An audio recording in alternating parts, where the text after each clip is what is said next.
Hello viewers, logic learning চ্যানেলে সবাইকে স্বাগতম।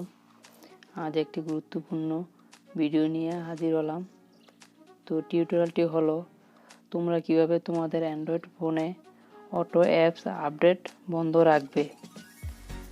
আর অটো অ্যাপস আপডেট অনেকেই বিরক্ত বোধ করি যাদের ফোনে এমবি অথবা ওয়াইফাই কানেকশন থাকলে অটোমেটিক অ্যাপস আপডেট নেওয়ার ফলে আপনার ফোন মেমোরি ফুল হয়ে যায় এবং মোবাইল স্লো কাজ করতে শুরু করে আর অন্য কোনো অ্যাপস ইনস্টল করা যায় না। তো বন্ধুরা, আজ তোমাদের আমি দেখাবো কিভাবে অটো অ্যাপস বন্ধ রাখবে আর নিজে চাইলে প্রয়োজন অনুযায়ী অ্যাপস আপডেট দিয়ে নিতে পারবে। তো অনেক কথা বলে ফেলছি, পুরো ভিডিওটি দেখতে থাকুন।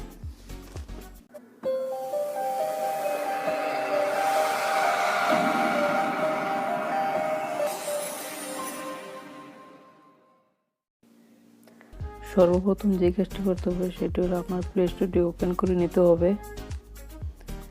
আমি আমার প্লে স্টোরটি ওপেন করে নিলাম। তো আসার পর আপনার প্লে স্টোরের উপরে আইকনে দেখেন 3 বাটন আছে, তো আইকনটিতে ক্লিক করবেন। তো আসার পর একটু নিচে আসবেন, আসার পর সেটিংস নামে একটা অপশন আছে, তো সেটিংসে আসবেন। সেটিংসে আসার পর এখানে আপনি দেখেন অটো আপডেট অ্যাপস, তো অটো আপডেট অ্যাপসে ক্লিক করবেন।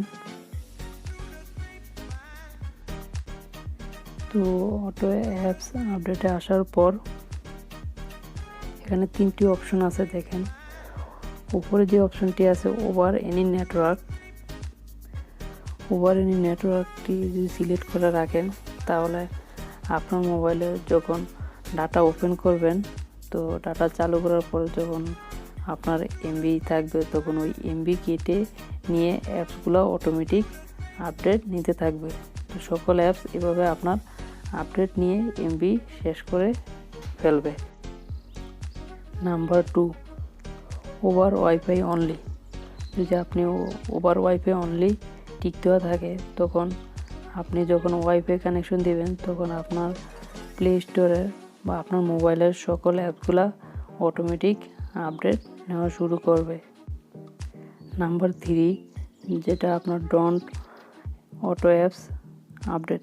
তো এটা দেওয়া থাকলে আপনার যখন ওয়াইফাই অথবা ডাটা কানেকশন যেটাই চালু করেন না কেন আপনার অ্যাপসগুলো আর অটোমেটিক আপডেট নেবে না। তো আপনি চাইলে অ্যাপসগুলো আপডেট দিয়ে নিতে পারবেন, নিজের প্রয়োজন অনুযায়ী যেগুলো আপডেট দেওয়া দরকার ওগুলো আপডেট দিয়ে নেবেন।